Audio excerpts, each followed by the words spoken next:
Mathematics के आज complete 25 प्रश्न हम लोग हल करेंगे और आप सभी लोग इस प्रॉपर मॉडल पेपर में जिसमें मैथ्स का कंप्लीट 25 प्रश्न होगा इसकी इन्वॉल्वमेंट में अपने आप को लगाइए और अपनी तैयारी को ग्रुप सी और डी दोनों के बिहाफ पर मजबूत करिए, बेहतरीन करिए। हम पूरी कोशिश करेंगे कि सभी प्रश्न आपकी परीक्षा एनटीए के बनाए जाने वाले प्रश्नों के रिलेवेंट हो, हर प्रश्न का अपना स्तर हो। जिस प्रकार से परीक्षा में आपको सवाल दे सकता है, पूछ सकता है, उसी प्रकार से सवाल का क्वेश्चंस का चयन किया गया है। देर ना करते हुए मैं पहले सवाल से आप लोगों को कंटिन्यू कर रहा हूं। बस अगर अच्छा लगे तो वीडियो को लाइक करते चलिएगा और शेयर करते चलिएगा। इस कड़ी में आप लोग जुड़े रहिएगा। सब लोग सबसे पहले सवाल को देख रहे हैं। आज जो पहला सवाल आपके सामने बोर्ड पर है वो क्या है, इसको ध्यान से आप लोग देखिएगा। पहला सवाल एक पैटर्न का है जो सरलीकरण का है। आप लोग देखेंगे तो आपको एक नंबर दिख रहा होगा 4.2 का होल क्यूब माइनस 1.2 का होल क्यूब डिवाइड बाई 4.2 का होल स्क्वायर प्लस 5.04 है प्लस 1.2 का होल वर्ग है। अगर इसको आप कनेक्ट करिए तो आपको यह वैल्यू ए क्यूब नजर आ रही होगी और यह वैल्यू बी क्यूब नजर आ रही होगी। ऐसे सवाल बिल्कुल ध्यान दीजिएगा। दोनों स्तर के परीक्षाओं के लिए मैं आपको कह रहा हूं, दोनों लोग ध्यान दीजिएगा। नीचे अगर जाए तो यही value same to same A square के रूप में नजर आ रही होगी और यही value same to same B square के रूप में नजर आ रही होगी। और अगर इसकी बात करिए तो यह वैल्यू इन दोनों के प्रोडक्ट। अब यहां पर ध्यान से यही समझने की जरूरत है यहां पर इसी बात को समझने की जरूरत है कि यह जो बीच का मान है एक्चुअली क्या है।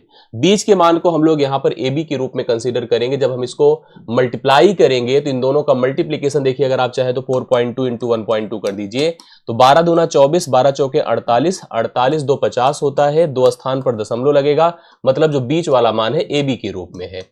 इस तरह के जब भी पैटर्न्स बनते हैं तो इसका कंप्लीट मान हमेशा a माइनस बी होता है। जो वैल्यू आपके पास a के रूप में है दैट इज 4.2 और b के रूप में है 1.2। जब इससे इसको घटाएंगे तो आपको 3.0 अर्थात इसका उत्तर सही सही आपको 3 मिलने वाला है, जो कि ऑप्शन नंबर बी में है। सवाल बहुत ही शानदार और बेहतरीन है। पहले सवाल को आपने सही से हल किया, इसका उत्तर दिया 3, इसका राइट सोल्यूशन है 26वें सवाल का ऑप्शन नंबर बी।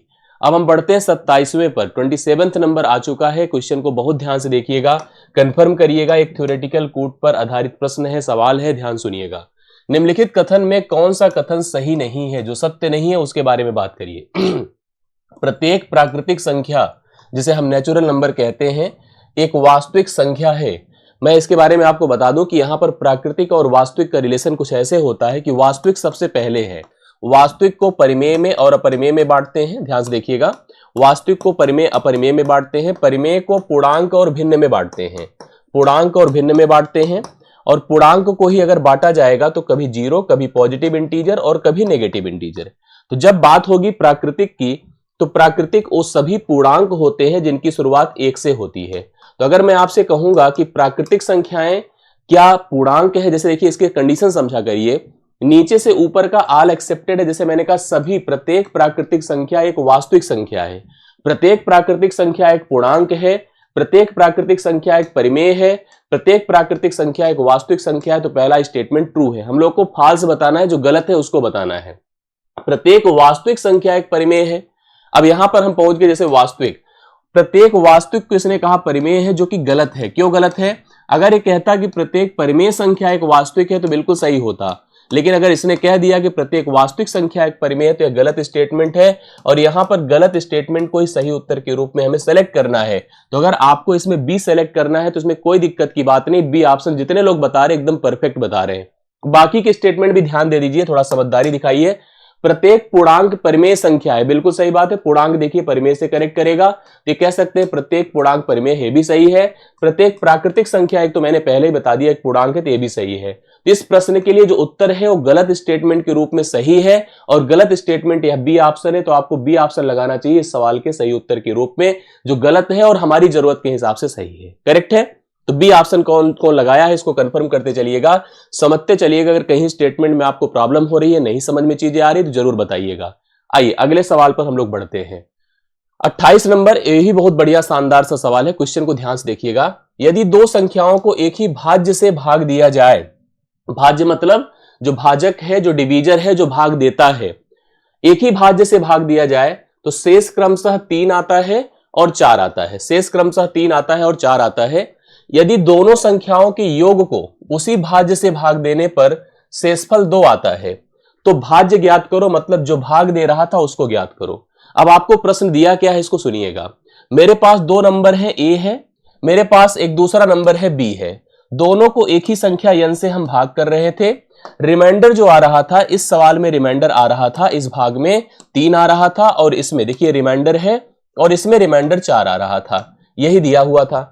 एक बात मैं आपको बता दूं, कभी भी किसी भी भाग के प्रश्न में जो शेषफल से कनेक्टेड हो, अगर कभी किसी a को मैं b से भाग करूं, if a is less than b, अगर a छोटा है b से, मतलब भाज्य, या पहले ऊपर के मान को भाज्य कहते हैं, नीचे के मान को भाजक कहते हैं।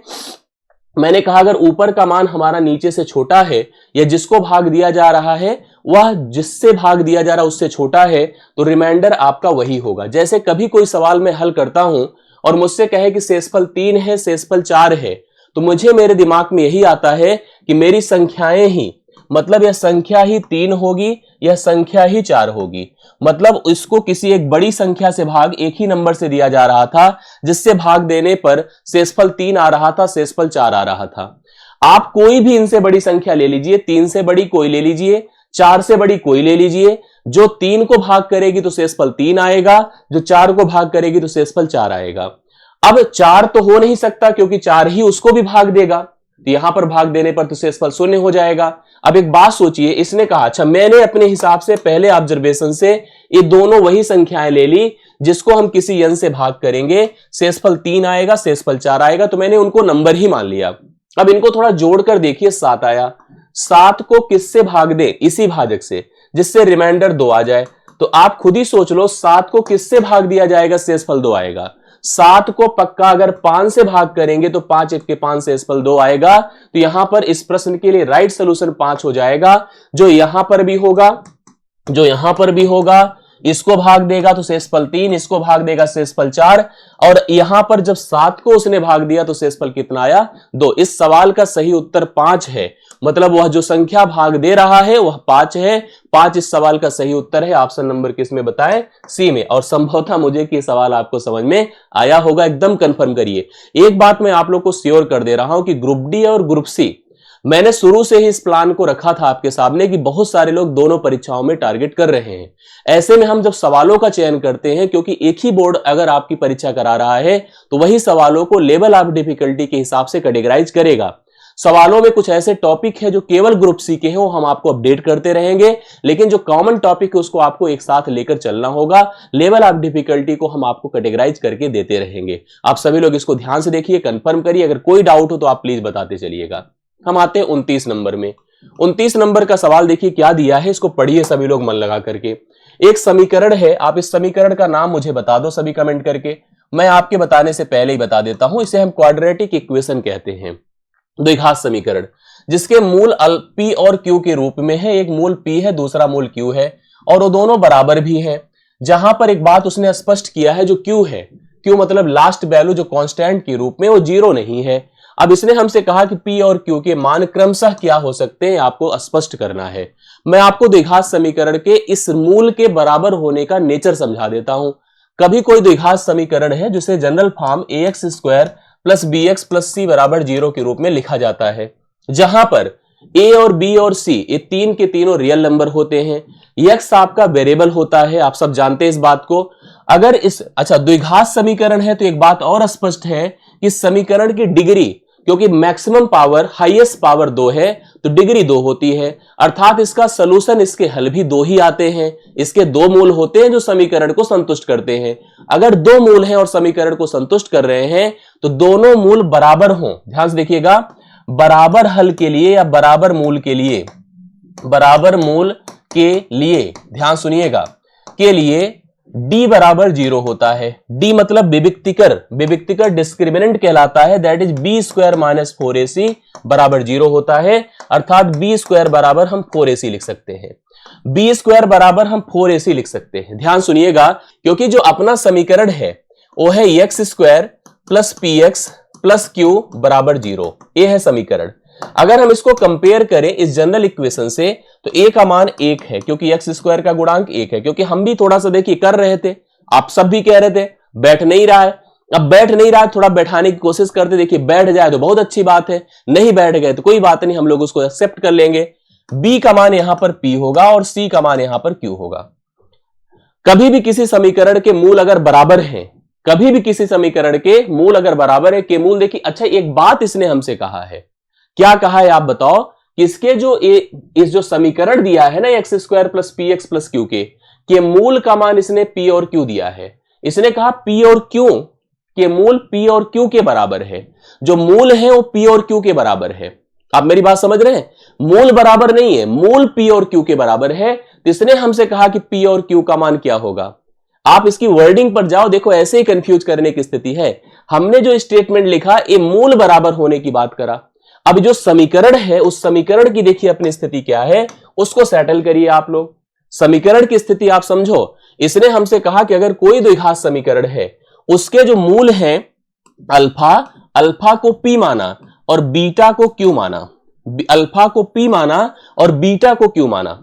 मैं आपको बता दूं कि स्थिति क्या होती है, कभी किसी द्विघात समीकरण के मूलों का योग अल्फा प्लस बीटा बराबर माइनस बी बाई ए होता है। माइनस क्या होता है, बी बाई ए होता है। तो अल्फा प्लस बीटा का मतलब P plus Q, P plus Q का मान क्या होना चाहिए, माइनस पी बटा एक, अर्थात माइनस पी होना चाहिए। पी प्लस क्यू का मान माइनस पी होना चाहिए। दूसरी तरफ चलिए, alpha into beta C by A होना चाहिए। दोनों को जो सेटिस्फाई कर दे वही अपना हल है, तभी आपको सेट कर पाएंगे, तभी सही हो पाएगा ये। अल्फा की जगह पर पी इंटू क्यू कर दीजिए, सी की जगह पर क्यू है तो क्यू बटा एक मतलब क्यू हो जाएगा। अब हमको अब सेटिस्फाई करना आसान हो जाएगा, जो सही सेट हो जाए वही लीजिए। जैसे p का मान अगर 1 मानिए और q का मान आप -2 मानिए, दोनों उठा करके यहां थोड़ा सेटिस्फाई करिए, पुट करिए। 1 -2 तो कितना आया, -1। और अगर p की जगह पर हम -1 रख दे, -1 बटा 1, देखिए बराबर हो गया कि नहीं। मतलब पहला ऑप्शन एकदम सही जा रहा है, गलत नहीं है। दूसरे पर भी रख करके देखिए, 1 गुणे -2, 1 गुणे -2 रखिए तो -2 हो गया। और यहां पर q की जगह पर आप लोग सीधा सीधा -2 रखिए, देखिए -2/1 बराबर हो गया। एकदम साफ साफ संतुष्ट कर रहा है पहला ऑप्शन। इस सवाल में थोड़ी सी कंफ्यूजन इस बात को लेकर थी, हम लोग मूल को बराबर मान रहे थे, जबकि इसने नहीं कहा ऐसा। इसने कहा कि इस समीकरण के जो मूल हैं वो पी और क्यू हैं। अगर समीकरण के मूल पी और क्यू हैं तो समीकरण के मूल अगर हमने अल्फा और बीटा माना तो अल्फा को पी माना, बीटा को क्यू माना, और मूलों के योगफल और मूलों के गुणनफल से जाकर के जब हमने सेटिस्फाई किया तो स्पष्ट हुआ। आप ये मूल बराबर वाली स्थिति इस पर अप्लाइड नहीं होगी, हालांकि इसको जान लेना जरूरी है क्योंकि कभी तो आपको फेस करने को मिल सकती है। इस पर आप जा सकते हैं और विश्वास मानिए, और मुझे भरोसा है इस बात का कि आपको ये पैटर्न समझ में आया होगा। पहला ऑप्शन इस सवाल का सबसे उत्तर है और बहुत बढ़िया से आपने इसको कनेक्ट किया है। करेक्ट है। चलिए 29वां आपका डन होता है, बहुत अच्छे से इसको नोट करते हुए अब आप बढ़ चलिए हमारे साथ किसमें, 30वें पर। 30वां सवाल आया है, निम्नलिखित में कौन सा कथन यह निष्कर्ष निकालने के लिए पर्याप्त है कि दो त्रिभुज सर्वांगसम होते हैं। दो त्रिभुज सर्वांगसम होते हैं तो उसकी स्थिति क्या है बताइए। त्रिभुजों की सर्वांगसमता, अगर मान लीजिए दो त्रिभुज हमने रख दिया यहां पर, सर्वांगसम का अर्थ क्या है, सर्वांगसम का अर्थ है सभी अंग समान। त्रिभुज की प्रत्येक भुजाएं और प्रत्येक अंतःकोण अगर करस्पॉन्डिंग रूप से बराबर होते हैं तभी त्रिभुज परस्पर सर्वांगसम होते हैं। जैसे इस समय हम दो त्रिभुजों को लिखे हैं, सर्वांगसमता की स्थिति देखिए ये बनेगी। आप सबने देखिए पढ़ा होगा डिटेल से, क्लास में भी इस चीज को पढ़ाया गया है कि दो त्रिभुज जब सर्वांगसम होते हैं, दो त्रिभुज जब सर्वांगसम होते हैं तो उनकी सभी संगत भुजाएं और सभी संगत कोण परस्पर बराबर होते, तभी सर्वांगसमता होती है। हाँ, उसको पहचानने के लिए कुछ अलग अलग नियम होते हैं। आप त्रिभुज की तीनों भुजाओं से चेक कर सकते हैं, दो भुजा एक कोण से चेक कर सकते हैं, एक कोण दो भुजा से चेक कर सकते हैं, प्रत्येक मतलब एक समकोण की स्थिति लाकर चेक कर सकते हैं। हाँ, कोणों से नहीं चेक कर सकते, अगर तीनों कोण दिए तो उससे सर्वांगसमता सिद्ध नहीं होती है। ऑप्शंस पर चलिए, उसके आधार पर निर्धारित करिए। इनकी दो बराबर भुजाएं और एक ही परिमाप है। एक ही परिमाप का मतलब हो गया, अब देखिए इससे क्या सिद्ध होता है, जो पहला ऑप्शन दिया है। त्रिभुजों की सर्वांगसमता को सिद्ध करने का एक कॉन्सेप्ट होता है यस यस यस।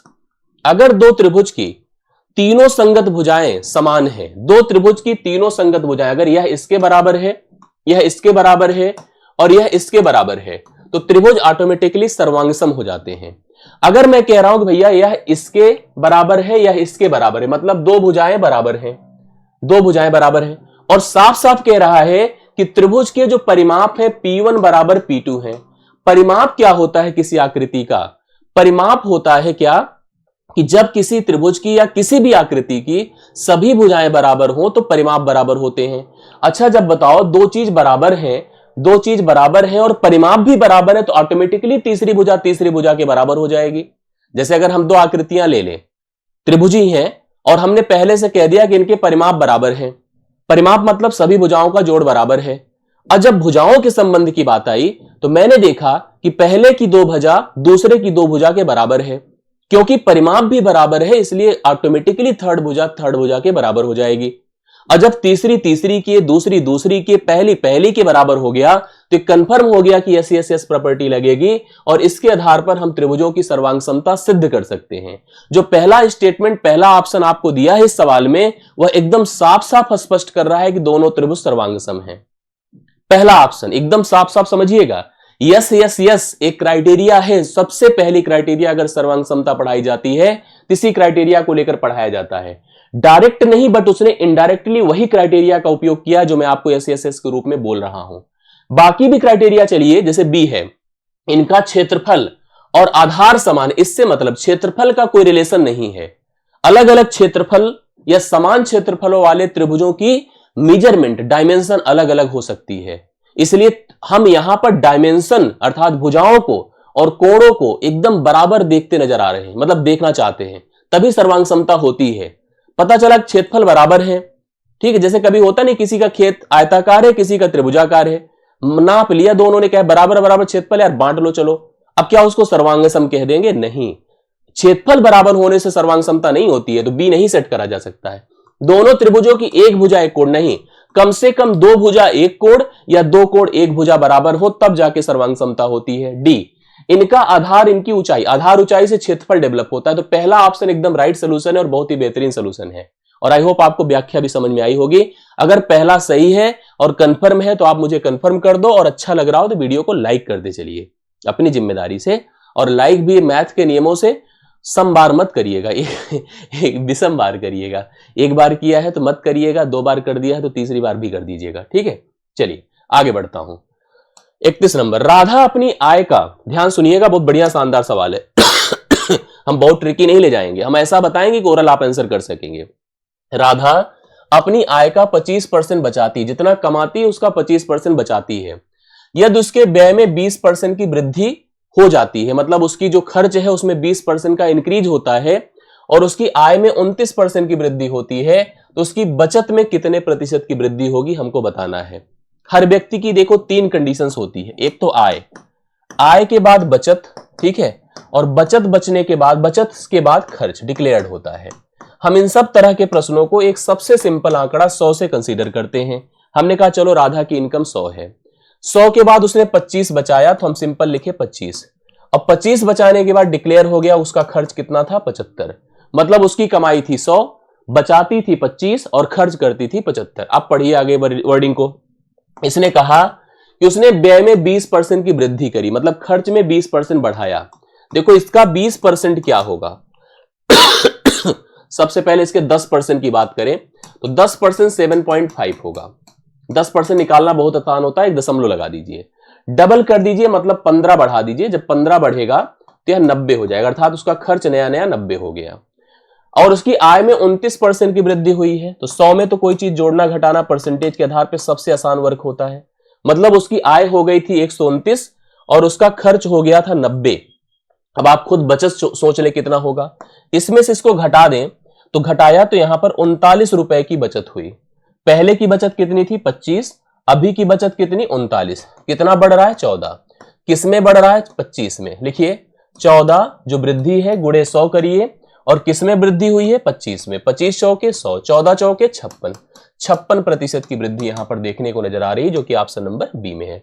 मतलब उसकी बचत में भी 56% की वृद्धि है। और आप सबके देखिए लगातार हमें आंसर्स मिल रहे हैं। ये सबसे अच्छी बात है, आप लोग आंसर करते चलिए। बी ऑप्शन आपका सही सोल्यूशन है। बी ऑप्शन 56% राइट सोल्यूशन इस सवाल का आपके सामने है। करेक्ट। आगे बढ़िए, अगले सवाल पर बढ़ते हैं हम लोग। यहां पर शब्द एडजस्ट, एक शब्द है एडजस्ट, ध्यान सुनते जाइएगा।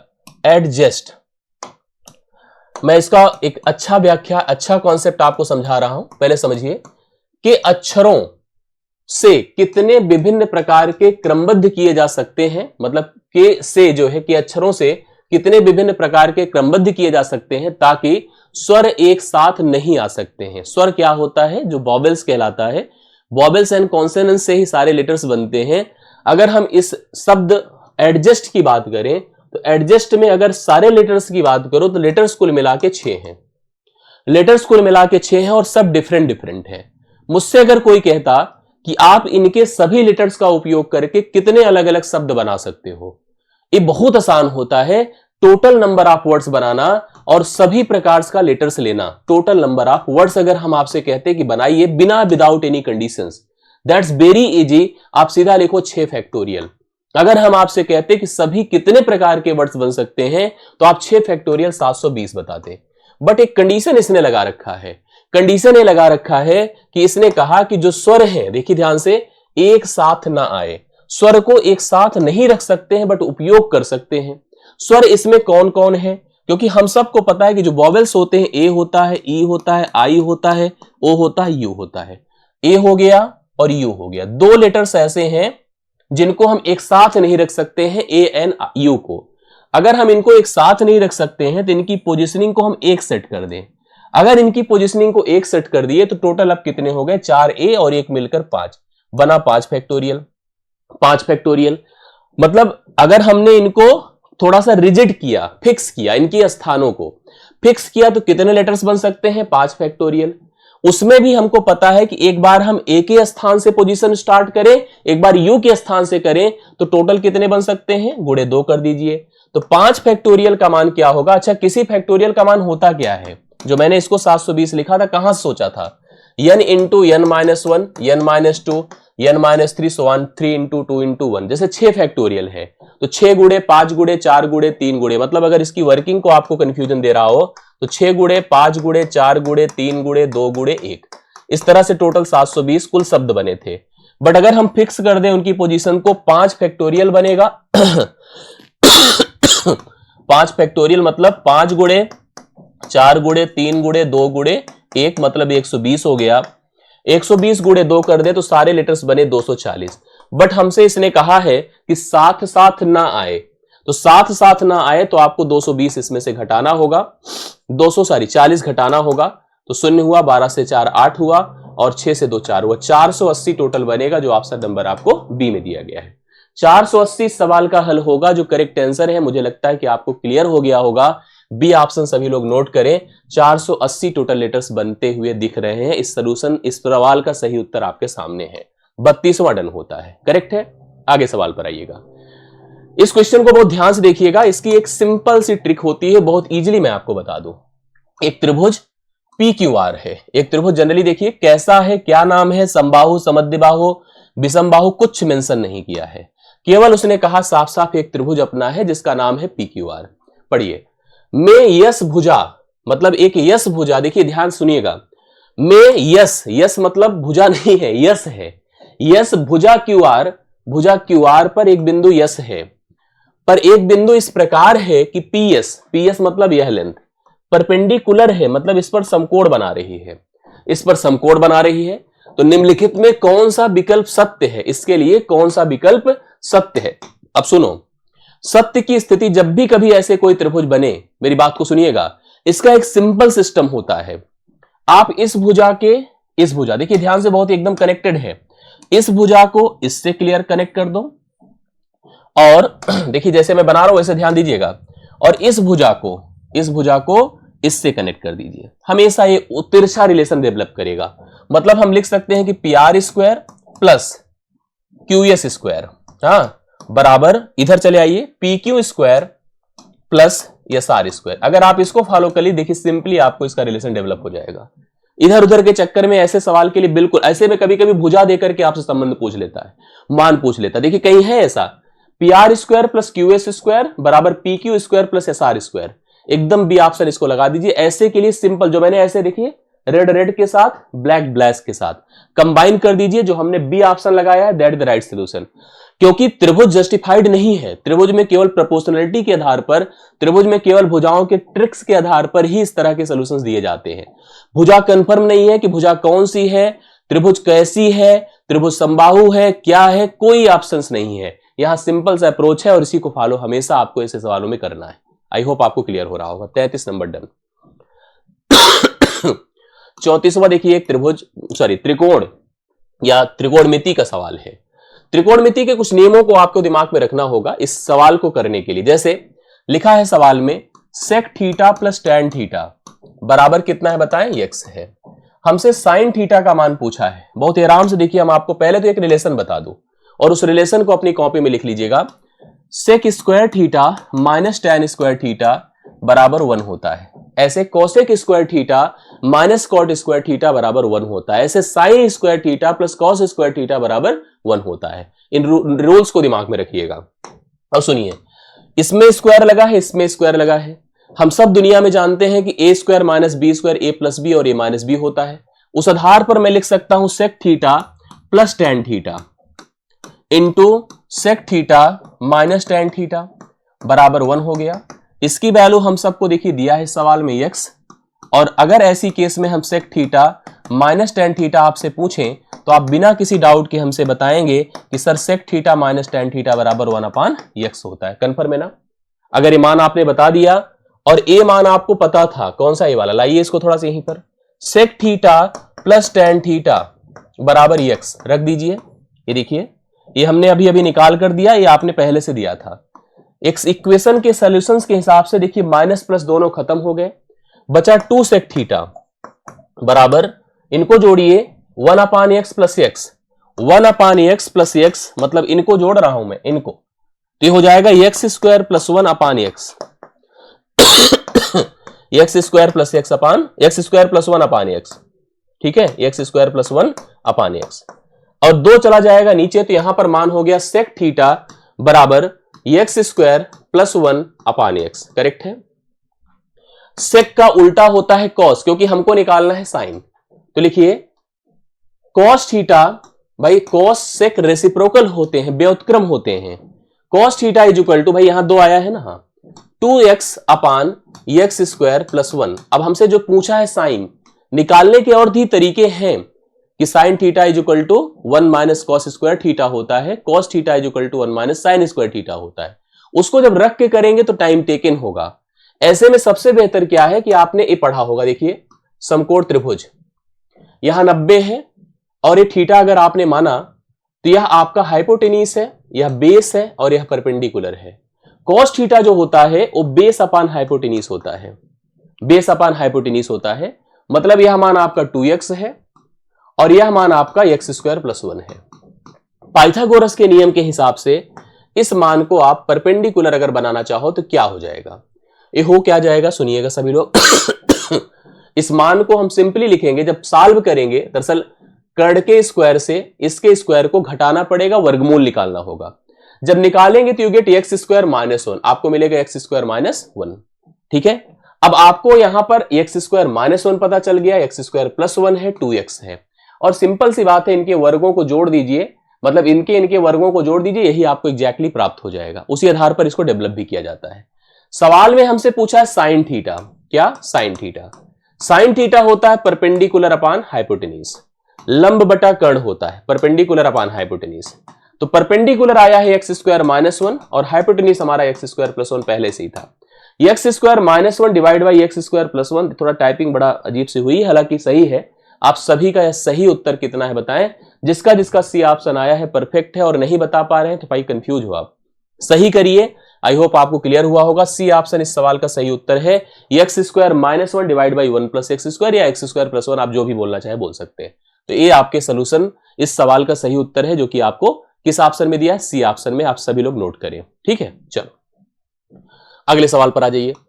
क्वेश्चन क्या देखिए, एक वृत्ताकार ट्रैक है, वृत्ताकार ट्रैक मतलब कोई वृत्ताकार मैदान होगा, उसी के चारों तरफ ऐसे ट्रैक बनाया गया होगा। ट्रैक यही होता है वृत्ताकार ट्रैक, जिसे रिंग कहते हैं, बेसिकली छल्ला, कि आंतरिक और बाहरी त्रिज्याएं क्रमशः, आंतरिक त्रिज्याएं और बाहरी त्रिज्याएं क्रमशः 28 मीटर और 25 मीटर हैं। ये थोड़ा सा जो है गलत लिखा है, इसको ऐसे माना, वृत्ताकार ट्रैक की आंतरिक त्रिज्या कम होनी चाहिए भाई, बाहरी त्रिज्या ज्यादा होनी चाहिए। जैसे लिखा क्या है, आंतरिक और बाहरी त्रिज्याएं क्रमशः 28 मीटर और 25 मीटर है। करेक्ट है। देखिए क्योंकि हम सब समझते हैं कि भाई आंतरिक त्रिज्या कम होगी और बाह्य त्रिज्या आपकी क्या होगी, ज्यादा होगी, तो उस हिसाब से इसको समझना पड़ेगा। भाई हम कैसे बाहरी त्रिज्या को छोटा बोलेंगे, आंतरिक त्रिज्या इसको अगर 25 लिखिए और यहां से यहां तक की लेंथ, ध्यान सुनिएगा, यहां से यहां तक की लेंथ आपको 28 लेना पड़ेगा। ये हो जाएगी स्थिति, समझ रहे जो मैं आपको बता रहा हूं। 28 रुपए प्रति मीटर वर्ग मीटर की दर से ट्रैक को समतल कराने में लागत क्या आएगी? यही रिंग है, इस रिंग को हमें समतल कराना है। इस रिंग का क्षेत्रफल होता है pi capital R square minus small r square. कैसे? बड़े वृत्त के क्षेत्रफल से आप छोटे वृत्त के क्षेत्रफल को घटाओगे। बड़े वृत्त के क्षेत्रफल को ध्यान समझिएगा, बड़े वृत्त के क्षेत्रफल से छोटे वृत्त के क्षेत्रफल को जब आप घटाएंगे तब जाकर के आपको रिंग का क्षेत्रफल मिलेगा।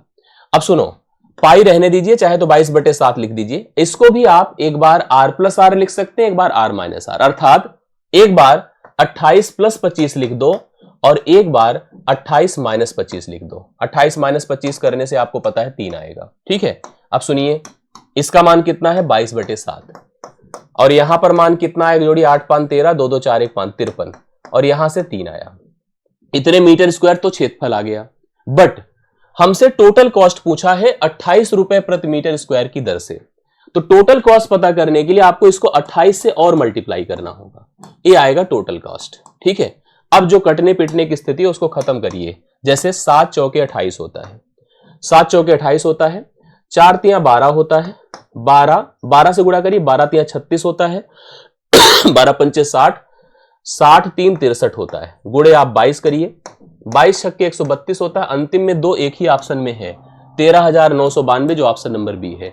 सवाल की वर्डिंग में थोड़ा सा कंफ्यूजन इस बात का है, जो लिखा है आंतरिक और बाहरी त्रिज्याएं, इसी को उल्टा लिखना चाहिए था, बाहरी और आंतरिक त्रिज्याएं, या तो 28 और 25 की जगह 25 और 28 लिखना चाहिए था। दोनों स्थिति में आपके सामने इस प्रश्न का सही उत्तर बन पाता। आशा करता हूं आपको समझ में आया होगा। बी ऑप्शन इस प्रश्न का राइट सोल्यूशन है, जो आप लोग नोट कर सकते हैं। 13,992 सवाल का सही उत्तर है, टोटल कॉस्ट है जो आपको बी ऑप्शन के रूप में मिल रही है। अगले सवाल पर आइए। ये बहुत शानदार सवाल है, आप में से अगर कोई स्तरीय परीक्षाएं देता है तो इस सवाल को जरूर देखा होगा। सवाल नॉर्मल नहीं है कि सब इसको कर लेंगे। देखिएगा, मैं आपको बता दूं, अगर ये सवाल आता है, मैं जैसा जानता हूं कि मैक्सिमम लोग इसको गलत करके आएंगे। इसको सॉल्व करिए, मैं पढ़ के बताता हूं। x plus y minus z ratio y minus z plus 2w 2x plus z minus w बराबर 2 3 1 का अनुपात है।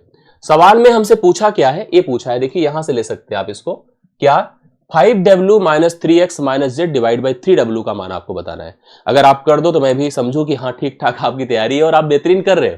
चलिए, मैं आपको समय नहीं आपका वेस्ट कराना चाहूंगा, इसको इससे कनेक्ट करो। ठीक है, लिखो x plus y minus z बराबर आप लिखो 2, इसको इससे कनेक्ट करो। करेक्ट है, लिखो y minus z plus 2w बराबर लिखो 3।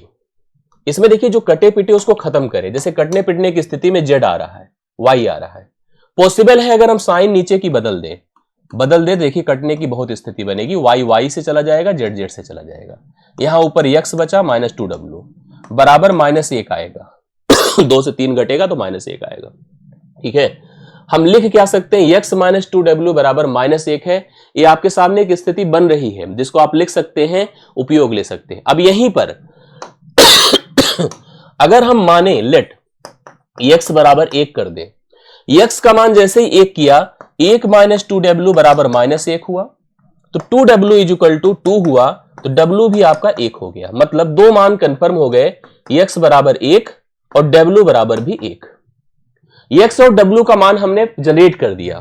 तीसरे पर चले जाइए, इस पर यह मान आपका जो लिखा है इसको पकड़िए, क्या है 2x plus z minus w, और इसको कनेक्ट किससे करिए, 1 से। x का मान देखिए यहां पर x का मान भी 1 है और w का मान भी 1 है, इसको 2 कर दीजिए क्योंकि 1 रखेंगे, w भी 1 ही है, प्लस z कर दीजिए, बराबर आपका 1 हो गया। 2 से 1 घटा 1, 1 प्लस z बराबर 1 हुआ, तो z का मान 0 हो गया। मतलब अपने पास देखिए तीनों मान हो चुके हैं। कौन कौन, यहां पे लाकर रखिए इसको, इसका स्थान ए है, z बराबर 0। ये तीनों मान हमारे पास आ चुके हैं। अब ये तीनों मान आ गए, यहीं पर लाइए, इन तीनों के जगह पर रखिए 5w minus 3x minus Z divide by 3w। w की जगह पर आप 1 रखोगे तो 5 हो जाएगा, 3x की जगह पर भी 1 रखेंगे तो 3 हो जाएगा, z की जगह पर 0 हो जाएगा, और यहां पर भी w की जगह पर 1 का मतलब 1 ही हो गया। तो 5 माइनस 3 2 अनुपात 3 इस सवाल का सही उत्तर होगा, जो सी ऑप्शन में आपको दिया गया है। सी ऑप्शन इस प्रश्न का सही उत्तर है। जितने लोग हमें 2 अनुपात 3 बता रहे हैं, परफेक्ट सोल्यूशन है, राइट सोल्यूशन है, और इस तरह के सवालों पर ऐसे ही आपको कमांड बनानी है, ऐसे पर ही फोकस करना है। और आशा करता हूं आपको सवाल या समझ में आया होगा या पैटर्न क्लियर हुआ होगा। यस, अगले क्वेश्चन पर आइए।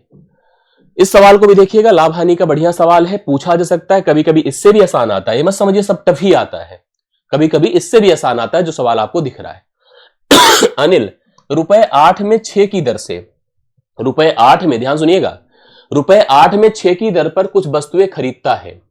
8 रुपए खर्च करता है, 6 सामान उसे मिलता है, और उन्हें रुपए 12 में 10 की दर पर बेचता है, मतलब 10 सामान देता है, रुपए 12 प्राप्त करता है। इस पूरे सौदे में उसके लाभ हानि का प्रतिशत बताओ। जब भी ऐसा सवाल आए 2 चीज लिखिए, एक तो संख्या, दूसरा दाम। आप पहली स्थिति में चलिए, संख्या दाम में भी आपको कैटेगराइज करना होगा सीपी और एसपी। पहले खरीदेंगे तब बेचेंगे। खरीदिए, पहले आपने कितनी वस्तुएं खरीदी है इस बात को बहुत ध्यान रखिएगा, नहीं तो पता चले दाम में संख्या रख दो, संख्या में दाम रख दो। एक रख करके निकाला जाता है, इस तरह से माना जाता है, मान करके जस्टिफाई कर पाएंगे, समझ रहे हैं। संख्या को 6 रखा, दाम है 8। फिर हमने बेचते समय 10 सामान बेचे और कितने रुपए प्राप्त किए, 12। ऐसे में दाम से मतलब बहुत नहीं है, मतलब है संख्या को बराबर करना, मतलब इस वैल्यू को आपको बराबर करना है किसी भी तरह से। व्यापार में जितने सामान खरीदे हैं अगर उतने ही सामान बेचे तब हम फाइनल लाभ हानि पर जा सकते हैं। ठीक है, यहां 6 खरीदा है, यहां 10 बेचा है, तो हमारी जिम्मेदारी है कि हम संख्या को बराबर करें। और संख्या बराबर करना बहुत टफ नहीं है, संख्या बराबर करना बहुत टफ नहीं। अगर आप इसको 5 से गुणा कर दो, इसको 3 से कर दो, तो बराबर होगा कि नहीं होगा। अच्छा, बराबर भी होगा तो उसमें भी एक चीज का कोई उपयोग नहीं, जैसे 5 छंगे 30, चलो संख्या बराबर हो गई, लेकिन यह गुणा इसमें भी करेगा और 5 अठे इसको 40 बनाएगा। इस मान को जो दाम है उसको 5 अठे 40 करेगा, और इसमें भी 3 दाम में 30 का अर्थ कोई नहीं, क्योंकि बस ये बराबर होना ही हमारी जरूरत थी और बराबर हो गया। और 12 3 36 बनाया, मतलब स्थिति तो ये हो गई भाई कि 40 में खरीदकर हमने 36 में बेचा है, इस सौदे में हानि हो गई। 4 दाम में 40 है, 4 9 36 है, 9 10 में खरीदकर 9 में बेचा है, 1 की हानि है, और हानि के लिए क्रय मूल्य क्या है, 10 है। 1 गुणे जो हानि है गुणे 100 बटे लागत कितनी है, 10 है। ऐसे में 10% की हानि है, 10% की हानि है, 10% के 2 आंकड़े दिए हैं, लाभ भी दिया है और हानि भी दिया है, तो लाभ गलती से मत लगा दीजिएगा। और इसने ऑप्शन बनाते समय अगर ये ध्यान दिया होता तो कंफ्यूजन बढ़ता क्या, कि हानि को पहले ना देकर लाभ को पहले लिखता, तो अधिकतर लोग वहीं कंफ्यूज हो जाते हैं।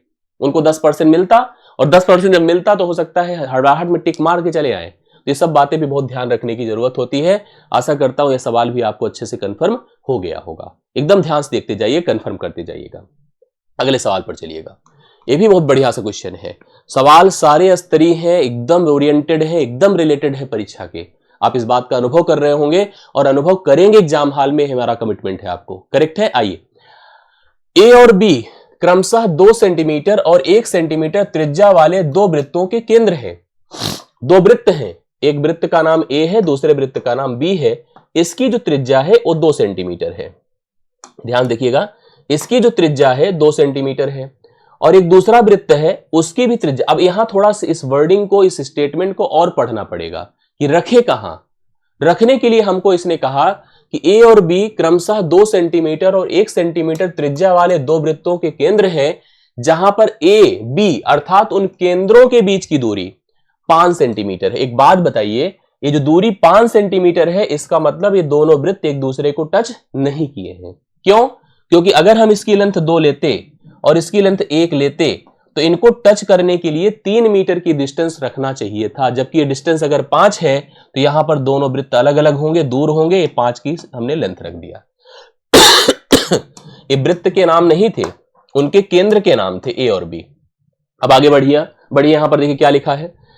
हमसे कहा एक सी त्रिज्या वाला, सी त्रिज्या 8 सेंटीमीटर वाले वृत्त का केंद्र है। एक और हमारे पास वृत्त है जिसका केंद्र सी है, जिसकी त्रिज्या r है, लेकिन पढ़िए वह उपरोक्त दोनों वृत्तों में से प्रत्येक को बाह्य स्पर्श करता है। ये देखिए ऐसे है, और इसका केंद्र C है, इसकी त्रिज्या R है, इसकी त्रिज्या R है। ध्यान से देखिएगा, त्रिज्या मतलब सेंटर से सरफेस को मिलाने वाली रेखा। अब हमसे कहा ACB, अब ACB बोल रहा है, ध्यान सुनिएगा। ACB मतलब यहां से यहां तक और यहां से यहां तक, अर्थात यह कोण कितना दिया है बोर्ड पढ़ो, 90 डिग्री। ये हो गया 90 डिग्री। देखिए हमने बना भी दिया 90 डिग्री। अब आपसे पूछा है कि R का मान बता दीजिए क्या होगा। समकोण त्रिभुज का कॉन्सेप्ट है बहुत आराम से आ जाएगा। मुझे तो लग रहा है कि आपको आ भी गया होगा। अगर ओरल आपको समझ में आ रहा होगा तो आप ऐसे ही बता दीजिए उत्तर। ये 5 है पूरी लेंथ, करेक्ट है ना, 5 है, यहां तक 2 है और यहां तक 1 है, करेक्ट है। हम सब जानते हैं पाइथागोरियन ट्रिपलेट बनता है 4 5 3 का। इसमें क्या जोड़ दूं कि यह 3 हो जाए या 4 हो जाए, इसमें क्या जोड़ दूं कि यह आपका 3। जैसे अगर मैं इसमें 2 जोड़ दूं तो 2 1 3 हो जाए, इसमें 2 जोड़ दूं तो 2 2 4 हो जाए, और 4 3 और 5 का पाइथागोरियन ट्रिपलेट बनता है। तो स्पष्ट हो गया कि R का मान कितना होगा, 2 होगा। R का मान कितना होगा, 2 होगा। ओरल बता सकते हैं। अगर हम लोग समकोण त्रिभुज पढ़े, बाकी मैं ट्रेडिशनल बताता हूं, समकोण त्रिभुज पढ़े हैं तो 90 डिग्री के सामने की भुजा अगर 5 है तो एक भुजा 4 होगी, एक भुजा 3 होगी। यह भुजा यहां से यहां तक 2 थी और यहां से यहां तक 1 थी, करेक्ट थी। अब हम क्या जोड़ दें, क्योंकि जुड़ेगा तो बराबर ही बराबर, इसमें जुड़कर उसको 4 बना दे, इसमें जुड़कर उसको 3 बना दे। अगर हम 2 जोड़ दें तो इसको 3 बना देगा, इसको 4 बना देगा। तो स्पष्ट हो गया इसकी त्रिज्या 2 है। नहीं तो अगर करना है पूरा, अगर आपको करना है तो करिए। कैसे, इसको R मान के चलिए। तो हम समकोण त्रिभुज के नियम से चलेंगे, या कर्ण हो गया ना तब, तो लिखेंगे 5 का वर्ग बराबर 2 प्लस R का वर्ग, 2 प्लस R का वर्ग प्लस 1 प्लस R का वर्ग, ठीक है, R का वर्ग। हल कर डालिए, R का मान वही आएगा जो हमने आपको बताया है। R का मान जो मैंने बताया वही आएगा, समझ रहे हैं। आपको कंफर्म करना चाहिए, सवाल को सही समझना चाहिए। एक बार फिर से मैं सवाल की वर्डिंग को समझाता हूं। 2 वृत्त थे जिनका केंद्र A था, जिनका केंद्र B था, दोनों की त्रिज्या 2 और 1 थी। त्रिज्या मतलब सेंटर से सतह को मिलाने वाली रेखा। कहा है दोनों केंद्रों के बीच की दूरी 5 थी, पक्का दोनों वृत्त दूर दूर थे। अगर 5 ना होती, 3 होती, तब तो सटे होते, जुड़कर बराबर हो जाते। एक तीसरा भी वृत्त है जिसकी त्रिज्या C, सेंटर C है, उसकी त्रिज्या R थी। लेकिन इसने कहा था ACB, अर्थात इनके बीच यहां 90 डिग्री का कोण बना, और अगर 90 डिग्री का कोण बना तो निश्चित तौर पर यह समकोण त्रिभुज का कॉन्सेप्ट है। समकोण त्रिभुज में 5 4 3 का पाइथागोरियन ट्रिपलेट होता है। पाइथागोरस के नियम से 3 4 5 समकोण त्रिभुज की भुजाएं हो सकती हैं। ऐसी स्थिति में अगर हमारा कर्ण 5 है, मैं गारंटी कर गया था, समझ गया था कि एक 4 होगा तो दूसरा 3 होगा, और ऑलरेडी इसमें 2 है और ऑलरेडी इसमें 1 है। 1 में क्या जोड़ू कि 3 हो, 2 में क्या जोड़ू कि 4 हो, तो कंफर्म हो गया 2 2। अगर दोनों, अच्छा बराबर ही जोड़ना भी है, अलग अलग जोड़ना भी नहीं है, तो इस हिसाब से अगर यहां पर 2 2 जोड़ दें तो यह 4 हुआ, यह 3 हुआ। और अगर मैंने यही चीज कहा कि अगर आप इस सूत्र पर भी जाकर हल कर लीजिए तब भी उत्तर आएगा, बट वो टाइम टेकन होगा। ये आपको समझ में आना चाहिए। समझ में आया कि नहीं आया, कंफर्म हमें करिए। और मेरे हिसाब से थोड़ी बहुत सिंसियरिटी दिखाने वाले सभी अभ्यर्थी इसको जरूर समझ गए होंगे, सीख लिए होंगे, ऐसे सवालों को कर भी सकते हैं। यस, आगे बढ़ते हैं। पढ़िए, एक बर्तन में, कोई एक बर्तन है भाई, सुनिए, 3:1 के अनुपात में दूध और पानी है। क्या क्या है, मिल्क एंड वाटर है। किस रेशियो में है, 3:1 है। एक बर्तन है, एक बर्तन में दूध और पानी का रेशियो 3:1 के अनुपात में है। पढ़ते चलिएगा। अगर इस मिश्रण में 3 लीटर पानी डाला जाता है, इस मिश्रण में 3 लीटर पानी डाला जाता है, 3 लीटर पानी डाला जाता है, तो यह जो रेशियो होता है दूध और पानी का 2:1 हो जाता है। मतलब पानी का भाग बढ़ जाता है, दूध का भाग घट जाता है। सवाल यही है। अब हमसे पूछा गया कि बर्तन में दूध की शुरुआती मात्रा कितनी थी, प्रारंभ में दूध कितना था, ये हमको बताना है। एक बात बताइए, पहले हमारे पास कोई दूध की मात्रा थी, पानी की मात्रा थी, जिनका जब मैंने अनुपात चेक किया तो पता चला 3 भाग अगर दूध होता है, 1 भाग पानी होता है। समझ रहे हैं, जैसे 4 लीटर अगर दूध है तो 3 लीटर दूध है, 1 लीटर पानी है। बट दूध बेचने वाले ने थोड़ा दिमाग लगाया, उसने कहा ऐसा करता पानी बढ़ाता हूं। उसने 3 लीटर पानी बढ़ाया जिसकी वजह से 2 भाग दूध हो गया, 1 भाग पानी हो गया। मतलब दूध की मात्रा घटकर पानी की मात्रा बढ़ गई। अब हमसे पूछा गया है कि प्रारंभ में दूध की मात्रा क्या थी। एक बात समझो, इस पूरे सोल्यूशन में दूध की क्वांटिटी में कोई फर्क नहीं हुआ, दूध जैसे था वैसे ही रह गया। अगर दूध वैसे ही रह गया तो पानी ही तो बढ़ा है, तो दूध को बराबर करना हमारी जिम्मेदारी है। आइए बराबर करते। कैसे होगा बराबर? भाई ये 2 है 3 है, हम इसको बराबर करने के लिए 3 से गुणा कर दें, इसको बराबर करने के लिए 2 से गुणा कर दें। कर दिया। करते ही देखो, करते ही होगा क्या जो परिवर्तन आएगा? 2 तिया या 6 होगा, 3 दूना या 6, देखिए बराबर बराबर। बट 2 एक्के या 2 होगा, 3 एक्के 3 होगा, 2 से 3 हुआ, इंक्रीज 1 का हुआ। मतलब मैं कहूंगा 1 बराबर 3 है, तो 3 बराबर क्या भाई? अभी दूध की प्रारंभिक मात्रा 6 हो गई ना, तो 6 बराबर क्या? 18 लीटर। 18 लीटर हमारा प्रारंभ में दूध था। प्रारंभ में दूध की मात्रा 18 लीटर इस प्रश्न का 12 नहीं होगा भाई, किस दुनिया में हो, 18 होगा, 6 बनेगा ना।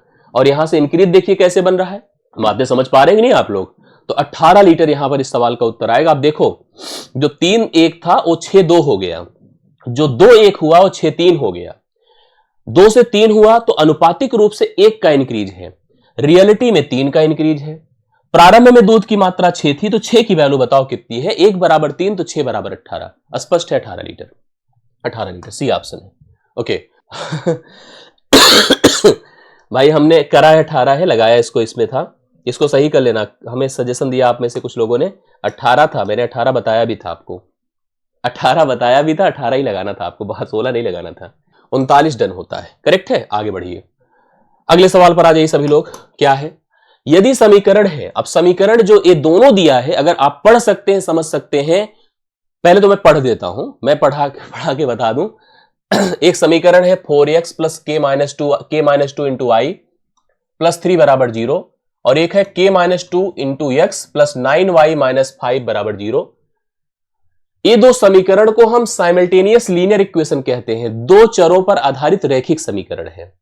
जब भी दो चरों पर आधारित रैखिक समीकरण है तो उस समय समीकरणों के, ध्यान से देखिएगा, समांतर होना मतलब समान सॉल्यूशन होना, इसकी अपनी एक स्थिति होती है। हम जब भी कभी ऐसे समीकरण देखते हैं a1 upon a2, sorry a1x, देखिए समीकरण को थोड़ा सा मैं डिटेल दे देता हूं यहां पर। a1x ये समीकरण प्रेजेंट कैसे किए जाते हैं? a1x plus b1y plus c1 बराबर 0, a2x plus b2y plus c2 बराबर 0। ऐसी केस में अगर समीकरण के हल समांतर है, मतलब समीकरण समांतर है, a1 upon a2 is equal to b1 upon b2 is equal to c1 upon c2 कर सकते हैं। ऐसी केस में हम लोग के पास स्थिति क्या है कि अगर x का गुणांक a1 है तो लिखिए 4, और यहां पर x का गुणांक k-2 है तो लिखिए k-2, बराबर y का गुणांक है k-2 तो लिखिए k-2, और यहां पर y का गुणांक 9 है तो लिखिए 9। करेक्ट है।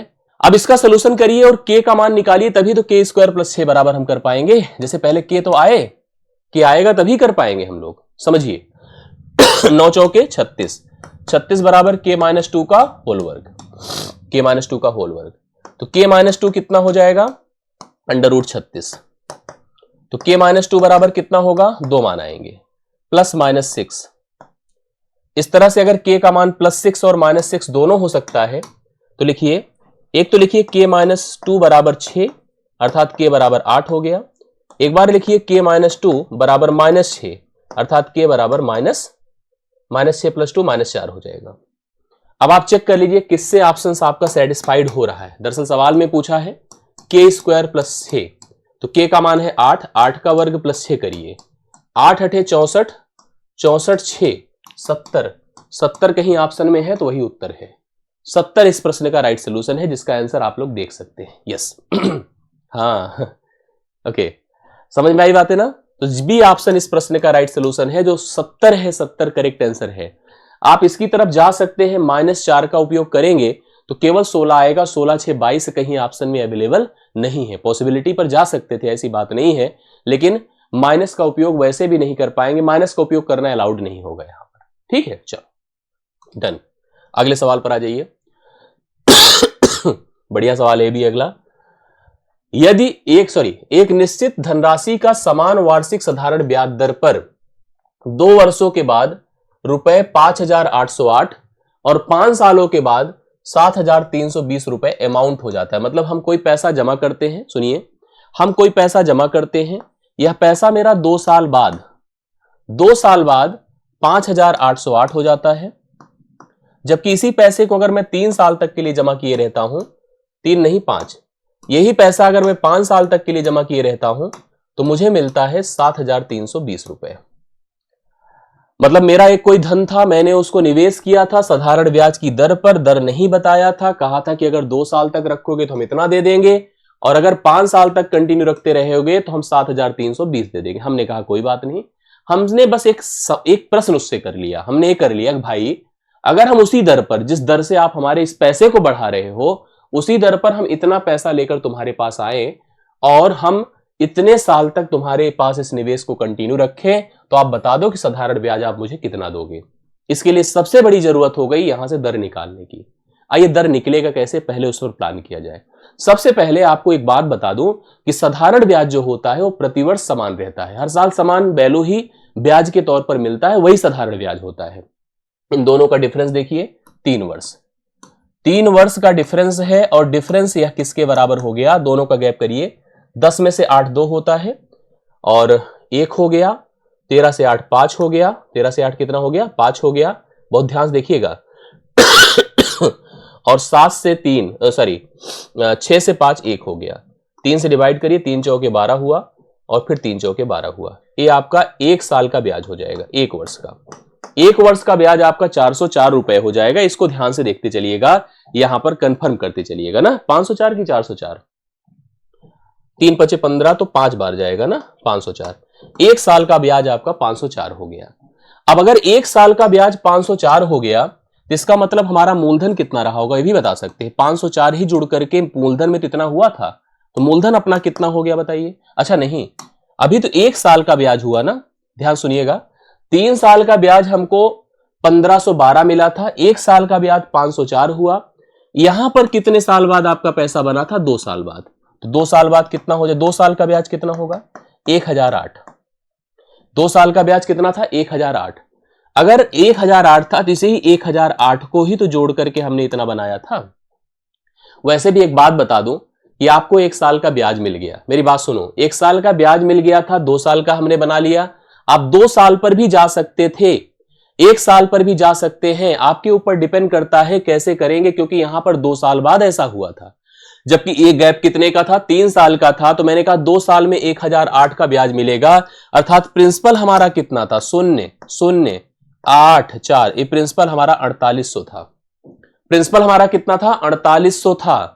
यस, एकदम सही है, प्रिंसिपल हमारा 4800 था जो हमने निवेश किया था। अगर यहां से आप दर निकालना चाहो, अगर यहां से दर निकालना चाहो तो दर आराम से निकाल सकते हो। उसके लिए तरीका क्या है, तरीका यह है कि आपके पास 2 साल का ब्याज आपको मिल चुका है, आपके पास प्रिंसिपल है, आपको 2 साल का समय दिया है, मतलब समय है, ब्याज है, प्रिंसिपल है।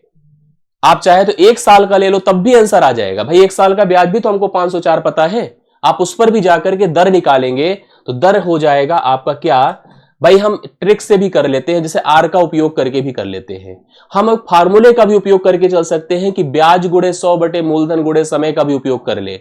दोनों आधार पर हम चल करके आंसर कर सकते हैं। मैं आपको जैसे बता रहा हूं, थोड़ा सा मेरी बातों को समझ लीजिएगा, कंफर्म हो जाए। जैसे यहां पर ब्याज कितना है, 1008 गुणे 100 कर दो, ब्याज गुणे 100 बटे मूलधन कितना है, 4800 गुणे समय कर दीजिए 1। अगर हम समय 2 लिखते तो हमें यहां ब्याज भी, सॉरी यहां पर समय 2 साल का हमने लिखा है ना, तो 2 लिखिए, 1 नहीं, 1 लिखेंगे तब जब ये 504 लिखे होते।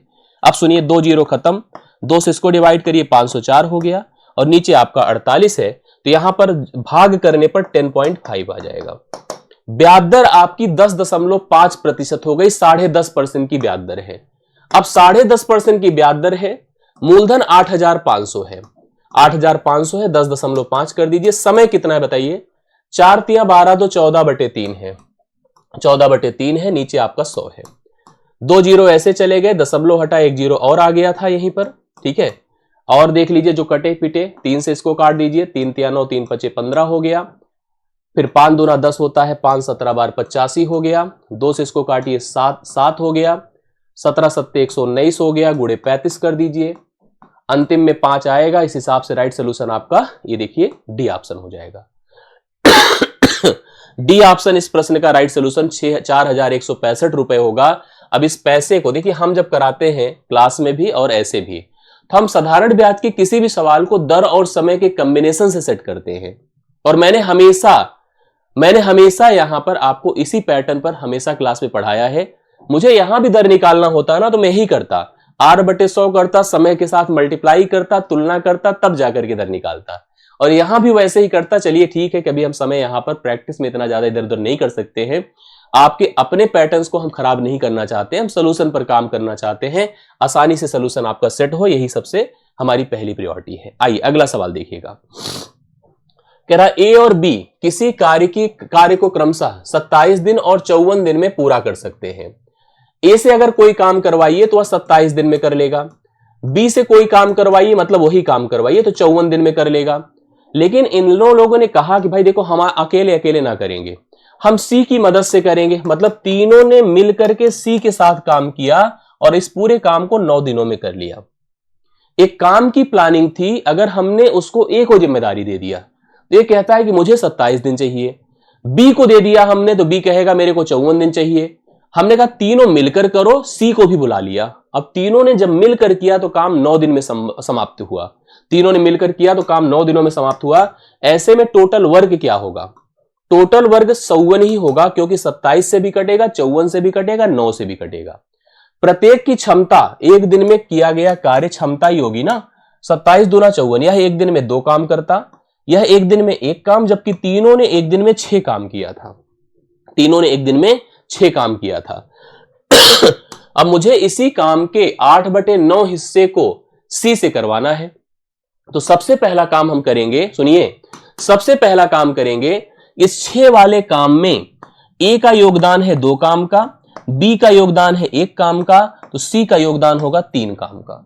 अगर मैं सी को काम दूं तो सी सबसे अधिक क्षमतावान है, तो पहली चीज तो सी का काम प्लान कर दो। वर्क कितना होगा बताइए? पूरे काम का 8/9, 9 छंगे 54, 6 अठे 48, 48 काम दूंगा सी को, और सी एक दिन में करता है 3 काम, 3 से कर दीजिए भाग, 16 दिनों में वह कार्य को डन कर देगा। सी ऑप्शन इस प्रश्न का राइट सोल्यूशन है। सी ऑप्शन 16 दिन, बहुत बढ़िया, एकदम सही आंसर आप सभी लोगों ने किया है। 16 दिन इस प्रश्न का राइट सोल्यूशन है। अगले सवाल पर आइएगा। अगला सवाल 10 मीटर लंबा एक खंभा है, एक ऊर्ध्वाधर दीवार पर वर्टिकल वॉल है, खंभा एक ऊर्ध्वाधर दीवार ए बी के खिलाफ तिरछा रखा हुआ है।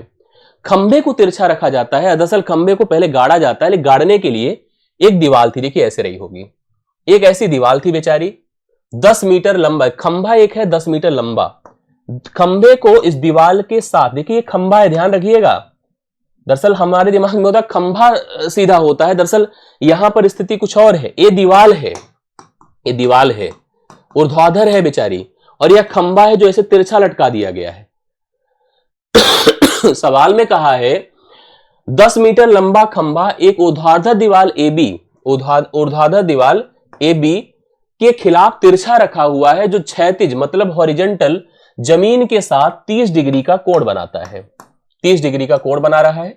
ज्ञात करना है कि खंभे का जो निचला हिस्सा है, सुनिए सभी लोग, खंभे का जो निचला हिस्सा, दिस पार्ट हिस्सा दीवार से कितनी दूरी पर यह है, मतलब यह लेंथ आपको पता करनी है, यह लेंथ पता करनी है। ये जो निचला हिस्सा है खंभे का दीवार से कितनी दूरी पर है। एक बात बताइए, ये समकोण त्रिभुज है? हाँ है ना, समकोण त्रिभुज है। ये थीटा है? हाँ है। ये 90 है? बिल्कुल है।